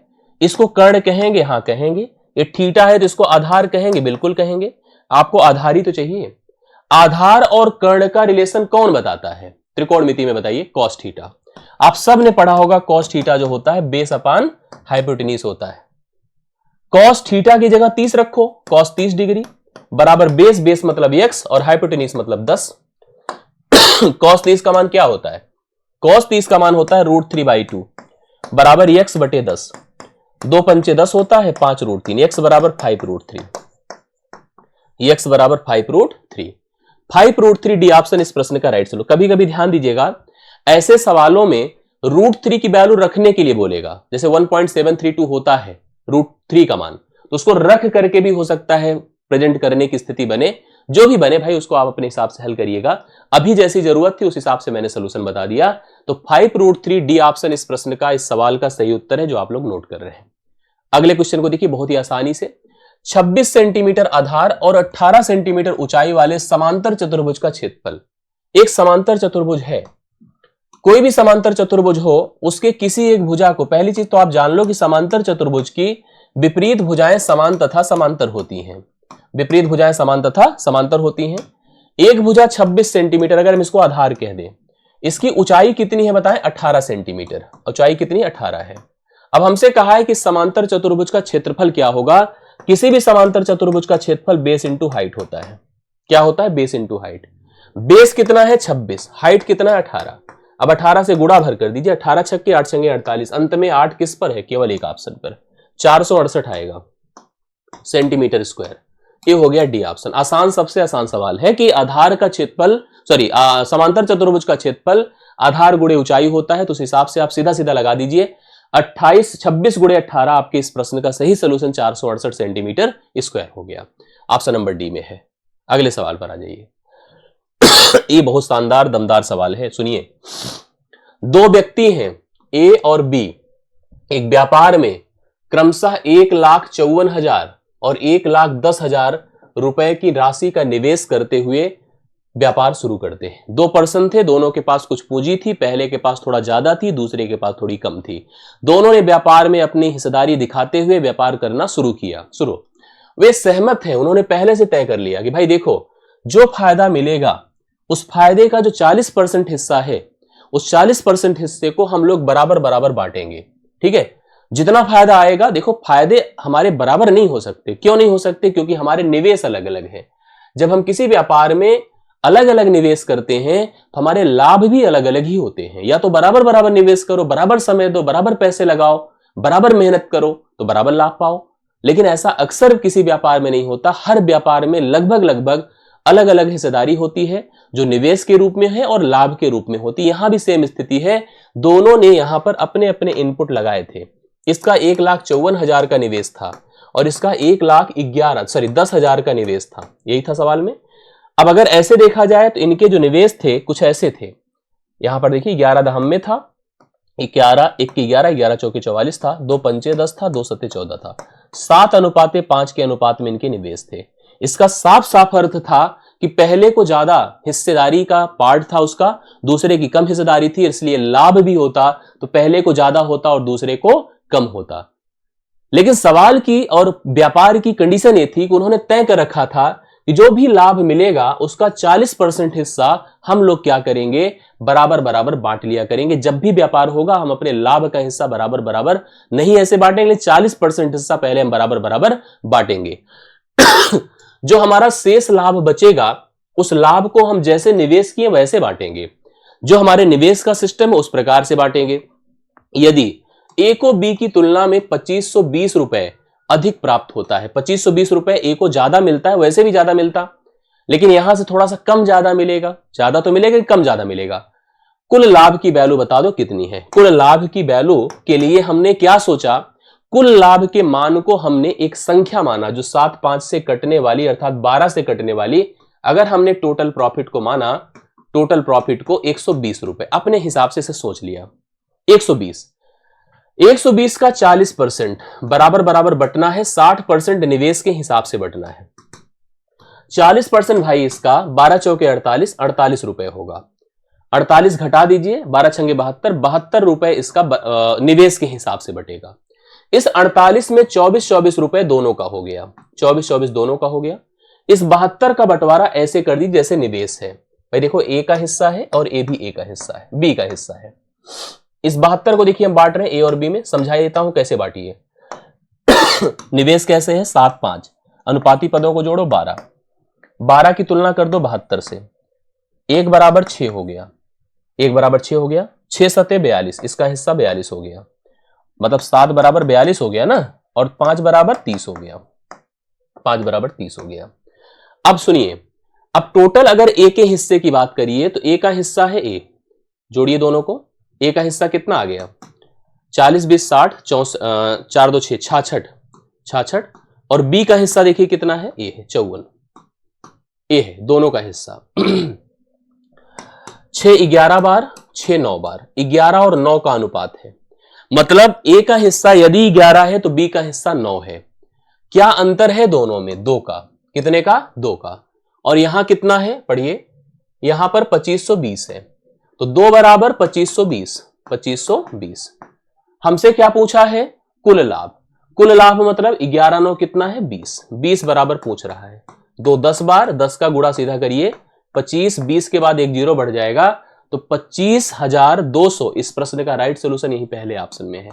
टोटल प्रॉफिट इस सवाल में 25,200 था, जो आपको पहले ही ऑप्शन में देखने को मिल रहा था। इस सवाल का सही सोल्यूशन पहला ऑप्शन आप सभी लोग नोट कर सकते हैं। मेरे ख्याल से आपको समझ में आ गया होगा। सवाल को सही तरह से ट्रैक करिए, सही तरह से ऑब्जर्व करिए और इसका सही सोल्यूशन नोट करिए। अगले सवाल पर आ जाइए। एक सिलेंडर बर्तन, सुनिएगा।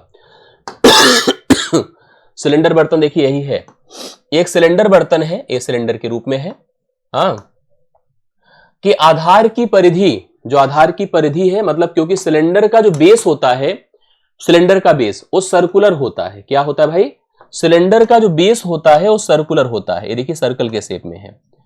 इसकी परिधि, परिधि मतलब होता है 2 पाई आर, परिधि मतलब 2 पाई आर, 2 पाई आर, परिधि 2 पाई आर है, तो आप कह सकते हैं कि 2 पाई आर बराबर 44 है। 2 गुणे 22/7 गुणे आर बराबर अगर 44 है, ये खत्म कर देगा इसको, तो आर बराबर 7, अर्थात कह सकता हूं कि इसकी जो त्रिज्या है 7 है। सिलेंडर बर्तन की जो बेस है, अगर उसकी परिधि 44 थी तो उसकी त्रिज्या आर थी। और कहा है, सुनिए, कहा है इसकी जो ऊंचाई है वो आपकी दिया है 25 सेंटीमीटर। ऊंचाई कितना दिया है, 25 सेंटीमीटर। हमसे कहा है इसमें कितने लीटर पानी रखा जा सकता है, इसमें कितने लीटर पानी आएगा, पानी की टोटल मात्रा बतानी है। तो सबसे पहले पानी की मात्रा मतलब क्या, इसकी कैपेसिटी क्या है, इसकी क्षमता, इसकी मात्रा क्या है, जिसकी कैपेसिटी हम निकालेंगे, टोटल कैपेसिटी। टोटल कैपेसिटी इसका आयतन होगा, आयतन बराबर पाई आर स्क्वायर एच होगा। पाई मतलब 22/7 है, गुणे आर स्क्वायर मतलब 7 का वर्ग, गुणे एच मतलब 25 कर दीजिए। ठीक है, देखिए ये आपके सामने 7 7 से कटा, 25 22 7 154 होता है, गुणे आप 25 कर दें, ये हो गया। इतना सेंटीमीटर क्यूब पानी है, बट इसको लीटर में कन्वर्ट करना है। 1000 से अगर हम भाग कर देते इस मान को, तो हमको पता चल जाएगा कितना लीटर पानी आएगा। मैंने 1000 से इसको भाग किया, जब मैं 1000 से भाग कर रहा हूं तो 25 चौके 100 40 हो गया। ठीक है, अब देखिए ये कितने से जाएगा, 4 दहम में 40 होता है, 4 तिया 12, 4 छंगे 24 होता है, 3.6 समथिंग आ रहा है, 3.58 के आसपास आना चाहिए, कहीं गलती है देख लीजिए, 3.85 की 3, अब थोड़ा सा मल्टीप्लीकेशन पर ध्यान दीजिएगा तो आपका क्लियर हो जाएगा। ए वाला मान जो हमारे पास है 3850 समथिंग करके है, 385 मतलब ए वाला ऑप्शन होगा। इसको थोड़ा सा देख लीजिएगा, 4 तिया 12, 12 3 है ना, ये गलती हुई है, 4 तिया 12, ध्यान सुनिएगा, 4 तिया 12 हुआ, और उसके बाद 3 4 ना, 4 8 32 होगा, 4 8 32, फिर 4 पंचे 20। अब 10 से भाग करेंगे 3.85 आएगा, 10 से भाग करने पर 3.85 इतने लीटर पानी आएगा, जो आपको ऑप्शन नंबर सी में दे रहा है। इस प्रकार के हिसाब से जी हाँ, समझ रहे ना, यस, कंफर्म कर लिया आप सब लोगों ने, ओके। तो सी ऑप्शन 3.85 इस प्रश्न का राइट सोल्यूशन है, जो आप लोग नोट कर सकते हैं, क्लियर। अगला सवाल देखिएगा, एक ऋण, ऋण मतलब लोन जिसे आप कह सकते हैं, ओके। एक ऋण का भुगतान, एक लोन का भुगतान, सुनते चलिएगा, रुपए 5808 की 2 समान वार्षिक किस्तों में किया जाना है। 2 बराबर बराबर किस्तों में, जैसे हम कभी लोन लेते हैं तो हम बराबर बराबर किस्तों में भुगतान करते हैं, और यह भुगतान 5808 की 2 बराबर किस्तों में होता है। जो ब्याज की कैलकुलेशन है चक्रवृद्धि ब्याज बेस्ड है, जिसकी गणना वार्षिक तौर पर होती है, 10% की वार्षिक ब्याज दर है, तो ऋण की कुल राशि कितनी थी ये हमको बताना है। जब भी ऐसे सवाल हों, जब भी इस तरह के सवाल हों, उसका तरीका देखिए। पहला काम 10% जो हमारे पास यहां पर ब्याज दर है उसको 1/10 करिए। यहां पर लोन ली गई राशि और अमाउंट, 2 चीजें आपको कंफर्म करना है, समझिएगा भैया, किस्त, सॉरी, लोन और किस्त आपको रखना है, लोन और किस्त। हम लिखेंगे कैसे इसका सलूशन, इस तरह के जब भी सवाल आते हैं, इसका सूत्र भी होता है, बट सूत्र कोई ना याद करता, ना करने की जरूरत होती है। 10 अगर हम यहां लोन ली गई राशि तो इसका किस्त मानेंगे 10 में 1 जोड़कर 11।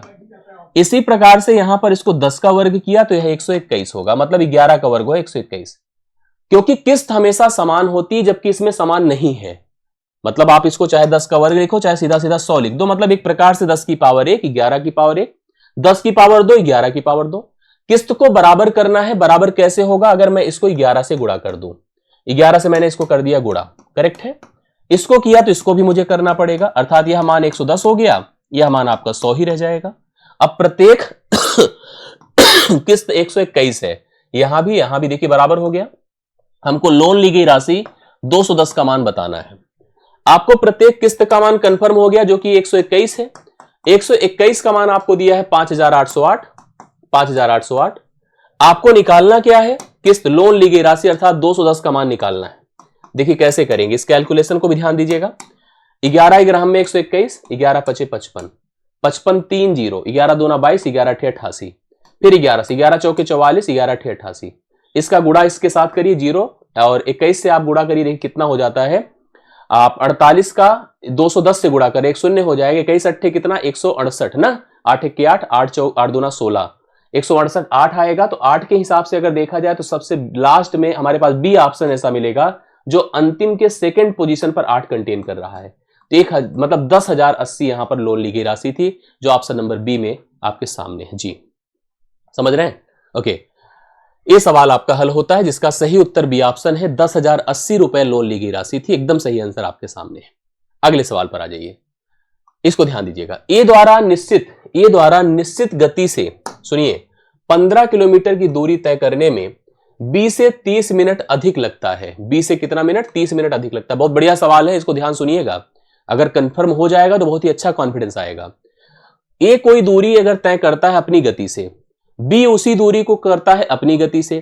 कह रहा है कि ए को किसी निश्चित गति से अर्थात एक सामान्य निश्चित गति से किसी एक 15 किलोमीटर की दूरी को तय करने में 20 से 30 मिनट ज्यादा लगता है। अच्छा, मान लो हमें किसी दूरी को तय करने में आपसे ज्यादा समय क्यों लगेगा? इसका मतलब होगा कि मेरी गति कम होगी।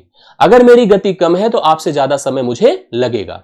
एक बात और जानने की जरूरत होती है, गति मतलब स्पीड और समय मतलब दूरी को तय करने में जो लगा समय होता है, एक दूसरे के साथ व्युत्क्रमानुपाती होती हैं। हम स्पीड बढ़ाते हैं तो समय घटता है, स्पीड घटाते हैं तो समय बढ़ता है। इस बात को आप एकदम दिमाग में सेट करिए। हमने कहा कि ए द्वारा निश्चित गति से 15 किलोमीटर की दूरी तय करने में 20 से 30 मिनट ज्यादा लगता है। इसका मतलब सेट है कि ए की चाल कम थी, बी की चाल ज्यादा थी। सुनिए, अगर ए अपनी गति को दुगुना कर लेता है, ए अपनी गति को डबल करता है, तो उसे समान दूरी तय करने में 20 से 1 घंटा कम समय लगता है। बी की गति हमको बतानी है। आइए थोड़ा सा इसको समझने की कोशिश करिए। यहां पर ए है, दूसरा है बी, पहले रखा है स्पीड। अब सुनो, पहली कंडीशन से हम कुछ नहीं कर पाएंगे, दूसरी कंडीशन से बहुत कुछ कर पाएंगे। अगर इसने, पढ़िए क्या लिखा था, ए अपनी गति को दुगुना कर लेता है। सवाल तो यही है, ए अपनी गति को क्या कर लेता है? दुगुना कर लेता है। इसको समझिएगा।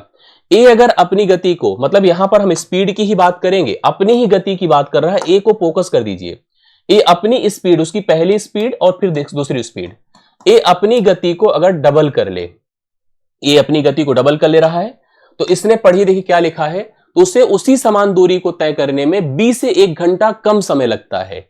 20 से 1 घंटा कम समय, क्योंकि स्पीड हो गई तो यहां पर टाइम क्या लगेगा? 2:1 लग जाएगा। 2:1 लग जाएगा। अब ये जो समयों का डिफरेंस है वो कितने का है? 1 का है। पहले का समय देखिए, इसका मतलब जब स्पीड कम थी समय ज्यादा था, स्पीड ज्यादा थी तो समय कम हो गया, 1 है। और इस अगर एक समय को कंपेयर करें तो कितने लेंथ या कितने समय को डिसाइड करेगा? 1 घंटे अभी कम लग रहे थे, पहले 30 मिनट ज्यादा लग रहे थे। 1 घंटे में होता है 60 मिनट और अपोजिट रिस्पॉन्स, इधर कम उधर ज्यादा, तो दोनों का डिफरेंस मिलकर के यह कितना हो जाएगा? 90 मिनट। कितना हो जाएगा? 90 मिनट। अब अगर हम समय निकालना ही चाहें तो 2 बराबर कितना हो जाएगा? 180 मिनट। यह किसका समय है? ए का समय है। ए का समय है। यह समय शुरू में सोचो 20 से 30 मिनट ज्यादा था, तो बी का समय कितना था? बी का समय बताइए। बी का समय अगर निकालना है तो 30 कम कर दीजिए, 180 में से 30 घटा दें, 150 मिनट हो गया। कितना हो गया? 150 मिनट हो गया। अब सुनिए, सवाल में क्या बोला है उसको पढ़िएगा। सवाल में बोला है कि बी की गति बता दो किलोमीटर प्रति घंटे की। बी को समय कितना लगता है 150 मिनट, दूरी कितनी तय होती है 15 किलोमीटर। तो बी का समय या किसी का समय निकालना हो तो क्या होगा, समय बराबर दूरी बटा क्या होता है, चाल होता है। दूरी कितनी है 15, समय कितना लगा है 150 मिनट, 150 करिए, ये मिनट है किलोमीटर है, इसको हमें अगर किलोमीटर प्रति घंटे में कन्वर्ट करना है तो 60 से मल्टीप्लाई करना पड़ेगा, क्योंकि 1 किलोमीटर बराबर 60 मिनट होता है। 15 धाम में 150, 10 छंगे 60, 6 किलोमीटर प्रति घंटा इस प्रश्न का राइट सोल्यूशन होगा, जो आपको ऑप्शन नंबर डी में दिया है, सवाल के रूप में सही उत्तर है आपके सामने। समझ रहे हैं, ध्यान से देखिएगा, कंफर्म करिएगा, आपके सामने है, राइट सोल्यूशन के रूप में है। और अगले सवाल पर हम लोग पहुंच रहे हैं। अगला सवाल क्या है समझिए, एक शंकु, शंकु मतलब कोण, बनाने के लिए 3 सेंटीमीटर, 4 सेंटीमीटर और 5 सेंटीमीटर भुजाओं वाले एक समकोण त्रिभुज को 3 सेंटीमीटर भुजाओं के चारों ओर घुमाया जाता है। देखिए एक समकोण त्रिभुज था, वैसे भी जब शंकु की प्रॉपर परिभाषा दी जाती है तो यही कहा जाता है कि कोई समकोण त्रिभुज ले लो, ठीक है, उसकी किसी एक भुजा को ऐसे रिवॉल्व कर दें और इस तरह से जिस आकृति का निर्माण होगा उसे हम लोग शंकु कहते हैं। यही शंकु की सही परिभाषा है। शंकु समकोण त्रिभुज वाला है तो यहां पर इसकी जो स्लैंट हाइट होगी 5 होगी। स्लैंट हाइट कितनी होगी 5 होगी। इसके बाद देखिए पढ़िए क्या बोला, शंकु बनाने के लिए 3 सेंटीमीटर, 4 सेंटीमीटर और 5 सेंटीमीटर भुजाओं वाले एक समकोण त्रिभुज को 3 सेंटीमीटर भुजा के चारों तरफ घुमाया जाता है। अगर 3 सेंटीमीटर भुजा के चारों तरफ घुमाया जाता है तो 3 सेंटीमीटर लेंथ ए हो जाएगी आपकी, करेक्ट है। अगर हम 3 सेंटीमीटर भुजा के चारों तरफ घुमाएंगे तो इसका मतलब किसके परितः घुमा रहे हैं, इसको ध्यान सुनिएगा, किसके परितः घुमा रहे हैं, और वह लेंथ होगी 4। और उस समय 3 जो होगा जिसको भुजा को बेस मान के घुमाया जा रहा है वह हो जाएगी उसकी हाइट। और इस प्रकार से यह 4 है तो यह भी 4 होगी। शंकु की जो रेडियस हो गई वो 4 है और शंकु की जो हाइट हो गई वो 3 है। अब हमसे पूछा है इस प्रकार बने शंकु का आयतन, शंकु का आयतन क्या होता है बताइए। शंकु का आयतन हमेशा बेलन के आयतन का 1/3 होता है। तो इसका जो वॉल्यूम होगा 1/3 और बेलन का आयतन होता है पाई आर स्क्वायर एच, 1/3 करिए, पाई का मान 22/7 आप बाई डिफॉल्ट यूज करिए, आर की जगह पर 4 का उपयोग अर्थात 16 करिए और एच की जगह पर 3। अब इसका सोल्यूशन करिए, देखिए डेसिमल में है, डेसिमल में नहीं, वैल्यू सब पाई में है, इसलिए हमको इतना कंफ्यूजन नहीं हुआ, इसको आप सिंपली पाई ही रखिएगा। 3 3 से कटा 16 बचा, 16 पाई लिख सकते हैं, 16 पाई सेंटीमीटर क्यूब, जो आपको ऑप्शन नंबर बी में दिखेगा। जब आपको कभी ऐसे सवाल दिखें तो पाई के यूज का आपको ऑप्शन ओरिएंटेड होना जरूरी होता है, क्योंकि ऑप्शन में अगर पाई अप्लाइड है तब तो आप बिल्कुल परेशान ना हो, कैलकुलेशन में पाई की तरह यूज करिए। नंबर अगर आ रहा है तो पाई की जगह भाई 22/7 और जो जैसे दिया उस हिसाब से अप्लाई करिए, ठीक है।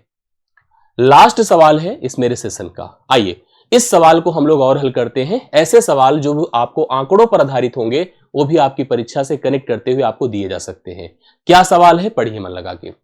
दी गई जानकारी को पढ़ें और नीचे दिए गए प्रश्न का उत्तर दें। निम्नलिखित तालिका एक परीक्षा में 6 अलग अलग विषयों में 7 छात्रों द्वारा, छात्रों के नाम लिखे गए हैं, प्राप्त अंकों के प्रतिशत को, अंक नहीं अंकों के प्रतिशत को दर्शाती है। कोष्ठक में दी गई संख्या प्रत्येक विषय की अधिकतम अंक मतलब पूर्णांक है। यदि किसी एक छात्र ने उपरोक्त तालिका में दिए गए 6 विषयों में से किसी एक विषय में सभी उच्चतम मतलब जो मैक्सिमम मार्क्स है उसको प्राप्त किया तो उस छात्र द्वारा प्राप्त कुल अंकों का प्रतिशत क्या है। ये बहुत बढ़िया सवाल है। विषयों में कुछ बच्चे हैं, आयुष, अमन, सेजल, रोहित, मुस्कान, तन्वी, तरुण। विषय है math, chemistry, physics, geography, history, computer science, इस तरह के 4 5 6 टोटल 6 विषय है, सॉरी। सबके मैक्सिमम मार्क्स अर्थात पूर्णांक दिए हैं 150, 130, 120, 100, 60 और 40। सबके मैक्सिमम मार्क्स अर्थात पूर्णांक दिए गए हैं। सवाल में कहा है यदि किसी छात्र ने उपरोक्त तालिका में दिए गए सभी विषयों में से किसी एक विषय में सभी उच्चतम अंक अर्जित कर लिया है। उच्चतम मतलब मैक्सिमम परसेंटेज, और मैक्सिमम परसेंटेज के लिए हमें उस छात्र को ही सिलेक्ट करना है जो छात्र सबसे अधिकतम अंक अर्जित करता है। हम ये कह रहे हैं कि जितना, जैसे होता नहीं कभी कभी अलग अलग जो क्रिकेट टीम होती है उसमें हर देश के खिलाड़ियों का ऐसा समूह बनाया जाए जो अपने अपने देश में सबसे बेहतरीन कर रहा हो, वैसे ही उन छात्रों को सिलेक्ट किया गया जो प्रत्येक विषयों में बेहतरीन कर रहे हैं, और उनको एक सेट लेकर के हमने एक बड़ा सा जो है कॉम्बिनेशन बनाया और ये सोचा कि अगर इसी को हम किसी एक छात्र के अंदर इस क्वालिटी को डाल दें तो उसे कितना परसेंटेज अंक मिलेगा, ऐसा कुछ सवाल है। समझ रहे हैं? हम सबसे अच्छी क्वालिटी वाले छात्रों का चयन करते हैं और उनको मिलाकर एक नया छात्र बनाते हैं। आइए, अगर हम मैथ की बात करें तो सबसे ज्यादा नंबर अमन को मिला है, जो 100% मिला है। किसको? 100% मिला है 150 में। इसका मतलब 150 का 100%, उसको पूरा का पूरा 150 मिला है। मैथ का हो गया काम, ठीक है। अगर हम बात करें केमिस्ट्री में तो सबसे अधिक 80 है। अगर 80% निकालेंगे 130 का, 130 का अगर मैं 80% निकालूंगा, 80%, सुनिए, परसेंट हटाने का मतलब, हटा दीजिए, 2 जीरो हट करके 13 8 104 हो जाएगा, 104 मिल गया। 120 फिजिक्स का पूर्णांक है और मैक्सिमम नंबर है 90। अगर हम 120 का 90 करते हैं, 120 का 90% करते हैं, परसेंट हटाएंगे, 2 जीरो हट करके 12 9 108 हो जाएगा। 100 बहुत अच्छा आंकड़ा होता है, इससे बेहतर कुछ होता हवाता नहीं है। 100 में जो अधिकतम है वही अधिकतम हो जाएगा, मतलब 95 हो गया। इसी प्रकार से 60 है हिस्ट्री का, हिस्ट्री का सबसे मैक्सिमम यहां भी 90 है। अगर मैं लिखूंगा 60 का 90%, तो 90% मतलब परसेंट हटाइए, हटाने का मतलब 2 जीरो नीचे, खत्म, 9 छंगे 54 हो गया, ठीक है। और अंतिम में 40 है, 40 का सबसे 90 ही है, तो इसका भी अगर देखा जाए तो आप 40 गुणे 90% करेंगे, परसेंट हटाएंगे, 2 जीरो चला जाएगा, 36 हो गया। अगर हम मार्क्स की बात करें, कुल मार्क्स देखिए, 150 पहले में, 104 दूसरे में, 108 तीसरे में, 95 और 54 और 36, सबको जोड़कर कुल पूर्णांक से भाग, मतलब हम परसेंटेज कैलकुलेट कर लें और कुछ नहीं। चलिए जोड़िए, ये तो 100 ही हो जाएगा, नहीं ये 90 हो जाएगा। 90 90 180 होता है भाई, इसको जोड़िए तो आपका 90 हुआ, 90 90 180, 180, और अगर हम 100 में जोड़ते 280, 280, 380, 480, 480 के बाद 50 और जोड़ा तो 8 5 13, 530, 530 में 12 और जोड़ दिया तो कितना, 542। तो मेरे हिसाब से 542 नंबर है टोटल। तो 542 अगर टोटल नंबर है, आई होप आपका सही है, या 47 है, सॉरी 547 है, एक छोड़ दिया था मैंने कहीं पर, एक बार देख लीजिएगा, 547 है टोटल। और पूर्णांक अगर देखा जाए तो इनको देखिए, 100, 200, 320 और 450, और उसके बाद जोड़ा तो 600, गुणे 100 बटे आप 600 कर दीजिए। ये 6 से भाग करिए 547 को, तो कितना आ जाएगा, 6 9 54, 6 के 6, 91 सही समथिंग है। 91 सही, 91 एग्जैक्टली नहीं, ज्यादा है, 91 सही, 1/6%। पहला ऑप्शन इस प्रश्न का राइट सोल्यूशन है, और यही अधिकतम अंक है, और यही अधिकतम अंक उस छात्र को मिल सकता है। तो इस हिसाब से आप लोग ऐसे सवालों पर अपना फोकस बनाइए, वीडियो सेशन को लाइक और शेयर करते चलिए। बाकी आपका एग्रेशन ऐसे बना रहेगा तो हमारा भी रिस्पॉन्स लेवल उस हिसाब से कनेक्टेड रहेगा।